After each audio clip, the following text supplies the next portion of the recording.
தேர்தல் விதிமுறையை மீறி செயல்படும் விருதுநகர் தொகுதி காங்கிரஸ் வேட்பாளர் மாணிக்கம் தாக்கூரை உடனடியாக தகுதி நீக்கம் செய்ய வேண்டும் என்று கோரி திமுக பொதுச் செயலாளர் பிரேமலதா தெரிவித்துள்ளார்.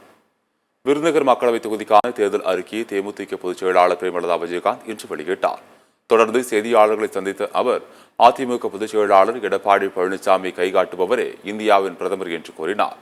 விருதுநகரில் காங்கிரஸ் வேட்பாளர் மாணிக்கம் தாக்கூர் குடும்ப தலைவிகளுக்கு மாதம் 1 லட்சம் ரூபாய் வழங்கும் திட்டத்திற்கான விண்ணப்ப படிவங்களை கொடுத்து கையெழுத்து வாங்கி வருவதாக குறிப்பிட்டார். இவ்வாறு தேர்தல் விதிமுறைகளை மீறும் வகையில் செயல்படும் மாணிக்கம் தாக்கூரை தேர்தல் ஆணையம் தகுதி நீக்கம் செய்ய வேண்டும் என்று பிரேமலதா விஜயகாந்த் வலியுறுத்தினார். நான் என்ன சொல்ல வரேன், இது முற்றிலுமாக தேர்தல் விதிமீறல். கீழே பாருங்க, கையெழுத்து வாங்கியிருக்காங்க.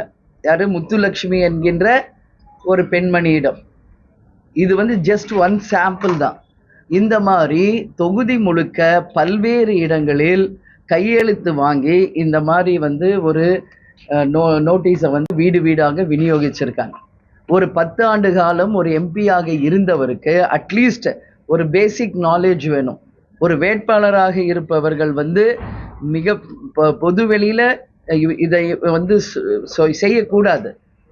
அந்த வகையில் இதை பார்த்தா உறுதியாக மாணிக் தாக்கூர் அவர்கள் இந்த ஒரு விஷயத்துக்காகவே தகுதி நீக்கம் செய்யப்பட வேண்டும். Completely he should be disqualified.